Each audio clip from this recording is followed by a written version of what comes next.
All right, everyone, welcome back into another props video, touching on the top prop bets here for this Thursday night showdown between the Tampa Bay Buccaneers and the Buffalo Bills. Now, as you guys know, I always like to start out with a game preview, and we have the Bills that are 8.5-point favorites. I would say that's probably correct, especially coming off that kind of what I thought was a little bit of a trap game for them against the Patriots. Now we look at the Tampa Bay Buccaneers. They've been a team that, we saw the Vikings on Monday Night Football. I would say the Vikings should have beat the Bucs. The Bucs have been winning games. I personally had thought that they probably should have been winning it. They were kind of exceeding their expectation, and now we're starting to see them come back. They're not getting calls. Just weird little things that are not happening. That's kind of just due to Baker just not being that good of a quarterback. Obviously, we'll touch on all those bets, but I would say that this line does make sense. Do I want to bet on it either way? I do not. Now, we go ahead and take a peek at the injury situations for each team. The biggest news that we need to get is Chris Godwin. He's currently questionable with the neck injury, and that's what I'm really worried about. It's a neck injury. That could be a serious thing. So if he's limited or out, we're going to see Trey Palmer really step up into a bigger role, and then Devin Tompkins as well. He's kind of more of a gadgety player, so it'd mostly just be Trey Palmer, who's, he's a good talent. I thought he was one of my favorite rookie receivers, and that's kind of proving to be true that he's pretty good. Then Baker Mayfield questionable with the knee injury. I don't think we're too worried about that. For the Buffalo Bills, Dawson Knox has been ruled out. That's going to mean a lot of Dalton Kincaid in this one, and that's kind of it then for what we're really looking at. Damian Harris, he's still going to be out, so we're still going to see that two-headed split between Latavius Murray and also James Cook. So let's go ahead and get into the top prop bets. We're going to start out with the Bucs. So guys, I'm recording this on Wednesday, kind of in the early afternoon. I just want to get this video out to you guys. We are going to see we're not getting that many props as a result. Just FYI, I don't know if there's going to be any of those kind of secondary props that I want to be, touching or hitting on. And I did get this question asked by someone. He's kind of the gentleman was wondering why I don't have punts data or kicking points data. And that is because sure, we could do field goals made. We can do that stuff. I could put in calculations for that. But those to me are props that they are specifically putting in their PrizePicks Underdog. They're putting in there because they really do naturally act as more of a 50-50 rather than some of these other props where we can, kind of gain an edge, find the good EV bets. And so I just want to cover that. I bet other people have that question as well. And the same goes for tackling props as well. Could have that, but there's not enough data out there for me to comfortably put that out onto my website to then tell you guys to put your money in on it or anything like that. But yes, we have 4 props that are listed currently for this game. Baker Mayfield passing yards, and they're telling us to bet the over. Okay. I don't agree with this. Okay. And yes, the better bet would be on underdog to bet the over. I'm going to say the opposite, guys. I don't think Baker Mayfield's going to be able to pass the football in this game. Maybe he will, but he hasn't looked good. And I don't think we're really worried about him being banged up or anything like that. But let's just look at these last 2 games. Had to throw the ball a lot against Atlanta. They got down in that game. 42 passing attempts. I would say that they don't want to do that. They don't want to be throwing the ball 40 times with Baker. Now they do have Mike Evans and Chris Godwin, who unfortunately for them, I guess Mike Evans he's been getting targeted heavily because, Baker's just throwing it up to him because he can't read a defense, doesn't have the best arm. I'm dogging on him too much. I apologize. But I think the Bills coming off of that bad game against the Patriots. Now, don't get me wrong. The Bills defense is extremely banged up. So when we see this, and I'm using DraftKings, when we see this second rating against them, that's not true. The Patriots did have kind of a clear game plan as how to go about beating them, and they were able to do it. Patriots O-line actually looked the best that they had really all season against the Bills. And so with that being said, if Baker gets time, like any quarterback in the league, he could have a big game. Okay, so 230 is not that high, especially with how banged up the Buffalo Bills defense is. This is one to me I just don't want to touch, honestly. I do think this is just going to be a game that the Bills kind of win and kind of win easily. And this is the issue with Baker. It's like we've seen it be a lot of passing yards, no passing yards, a lot of passing yards, no passing yards. It's just been a little bit too hit or miss. And the biggest issue is because he's not been consistent. He's had several deep, wide open plays that he's just missed that, typically I would say you expect that to get corrected, but it keeps happening. So I don't know.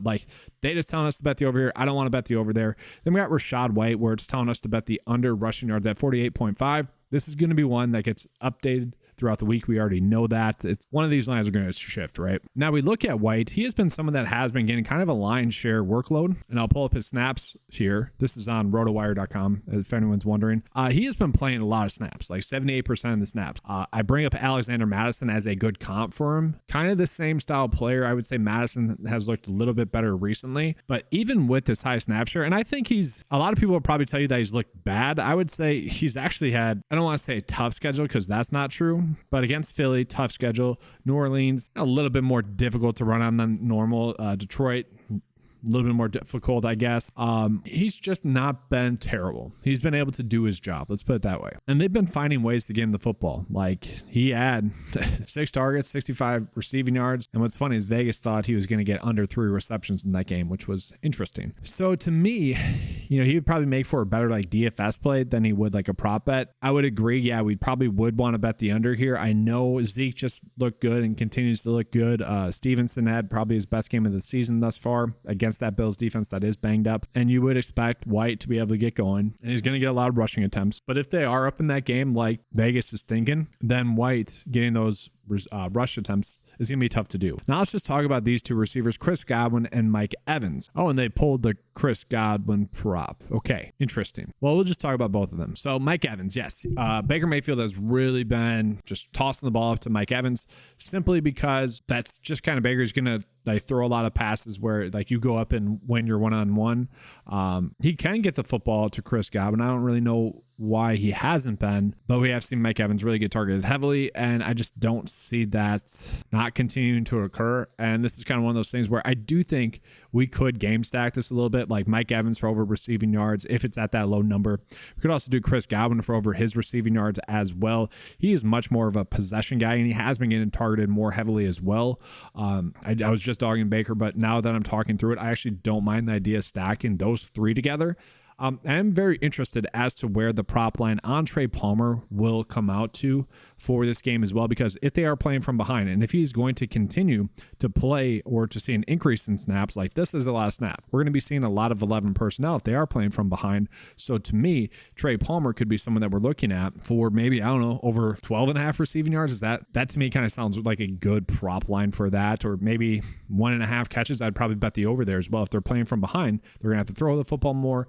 Thus, Palmer would become intriguing. So, I just spent that whole time dogging Baker, and now I might be kind of game scripting a good line for pass. And that being said, I don't know where Rashad White's receiving prop is going to come out. It'll probably be 3 receptions again in this one, maybe 3.5 after having several games at 3. I would say if it's at 3, bet the over. If it's at 3.5, probably just not touching that one. Same thing with receiving yards. I feel like that's a little bit fluky. I don't think I would want to touch that. I don't have a prop for Cade Otton just yet as well, but he is someone that's playing a bunch of snaps, guys, but he has had some really inconsistent production. So because of that, I feel like we would just be wanting to stay away from that for the most part. Let's go and switch up into the Buffalo Bills, where because there's a lack of question marks in terms of players being in or out, we're going to get more prop. And so right now, once again, I am recording this a little bit earlier than normal. I will be trying to do a just best bets video like I typically have been tomorrow morning just for the day, which I'll highlight some of those like quick hitter NFL bets as well. But looking at it right now, we see Josh Allen is actually being kind of heavily favored for over his passing yards. And once again, probably a better bet there on underdog rather than PrizePicks. Josh Allen is kind of had a weird year this year. Really, would you say he's been struggling? Because I feel like he has. I don't know. Like they keep getting themselves behind and then trying to play catch up.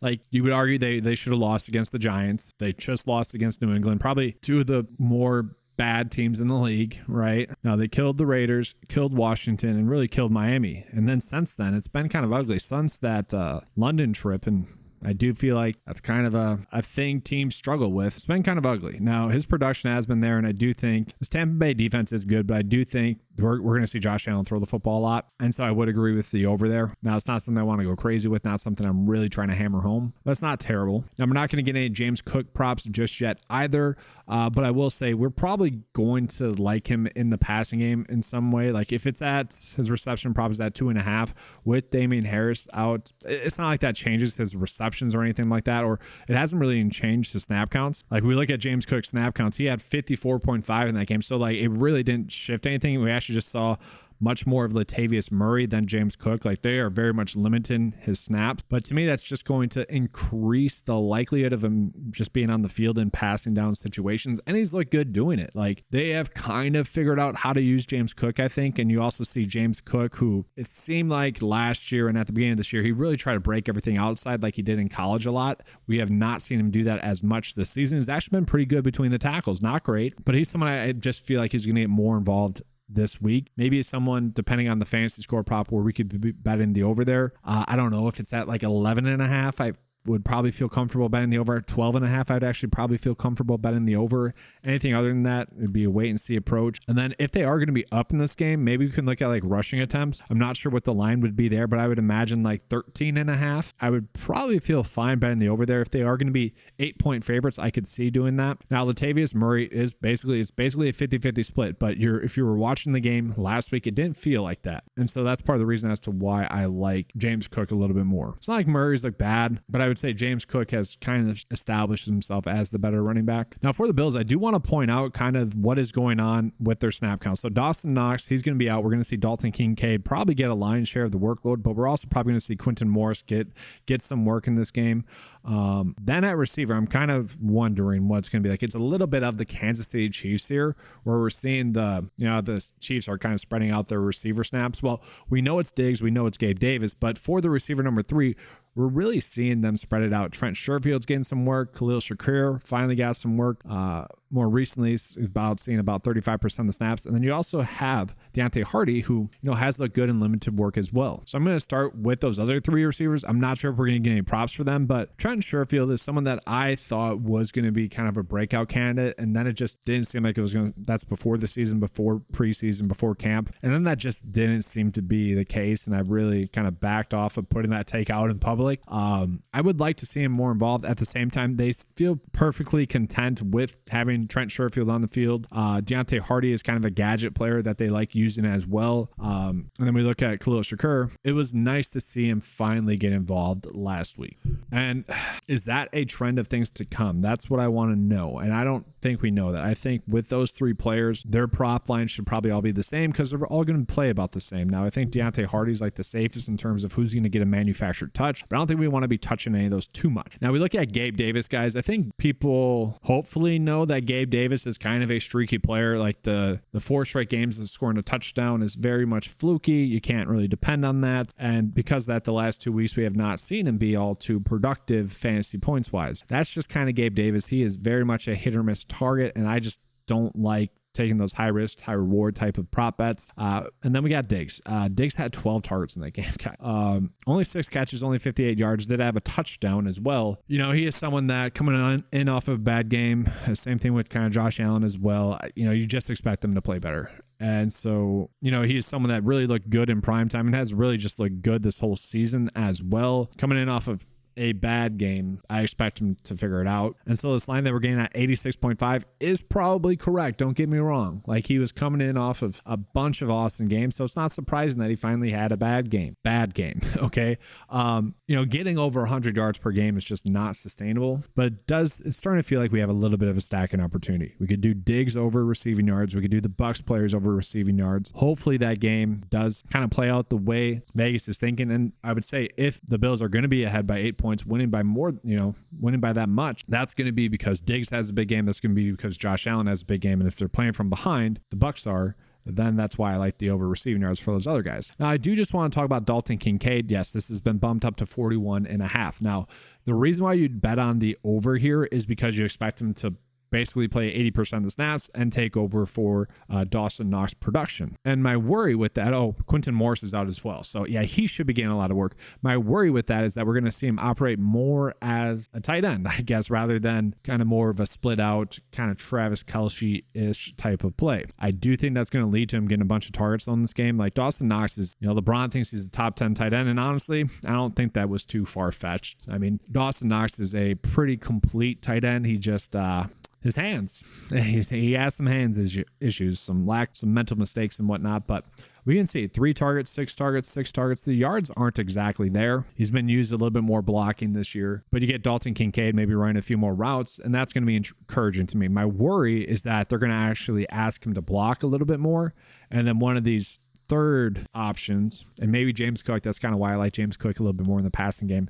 But these guys are probably going to play a little bit more. Probably Trent Sherfield, maybe Khalil Shakir, probably Khalil Shakir now that I think about it. Yeah, I like that. Shakir getting more work because Dawson Knox is out, because Kincaid's going to play more of a typical tight end role. I don't mind that. I think that's the thought process there. And so we're not getting that many like great bets right now, but let's just go ahead and I'll give you guys a bet of the day for this, knowing that it could change, probably will change. And so I'm putting this out there early before we're getting all the props, just because I want this to be a good starting point for you guys. Like I said, I will be coming out with another video tomorrow, just talking about the best bets for Thursday in general, including NBA, if we have MLB, that NHL, all that stuff, obviously college football and NFL if we have that as well. But I just want to give you guys a starting point. Like, I feel like it does seem like we have a decent game stack and opportunity. I kind of mentioned with Dawson Knox being out, maybe we see Kincaid operate a little bit more as the typical tight end. Maybe that leads to James Cook getting a few more design plays in the passing game, which could happen. Khalil Shakir, I probably am going to bet the over depending on what his line is set at. Like if it's at 1.5 receptions, I'm betting the over there. I would say like 15 receiving yards, I'd bet the over there as well. And honestly, 2 receptions, I think that'd be a good one for a push. We'll see. And then, yeah, if it's going to be an 8.5 point favorite game by the Bills, then I'm betting these 2 over. That's what that line's telling me. Obviously, we're not getting any fantasy score props just yet. And then if they're playing from behind, we're going to see Baker Mayfield having to throw the football a lot. And I know I trash talked him a bunch and I don't love it, but we might see Baker and Mike Evans have to throw the football a little bit more. And then you could also attach Rachaad White to this one. I don't love that, but that would probably be the move as well if you want to get a 6 slip bet in there. Now, guys, I do want to remind you guys of the promo code that's currently going on the 9 to 5 website. This is going to be active until the 10th. So if you guys have been thinking about getting the 9 to 5 membership, use the promo code NBA to get 50% off your first month. This is going to be available for new members only. Give it a try. Obviously, the NBA just started, so that's why I'm running off this promo code. That is going to be all for today's video, though. Hopefully, you guys enjoyed it. If you did, make sure to give a like and subscribe. I wish I could have given you guys a little bit more like definitive plays, but it's a little bit earlier. Apologize for that. Won't be able to do it later tonight. That's why I'm doing it right now. But thanks for watching. Let's have a good slate. And as always, let's keep cashing.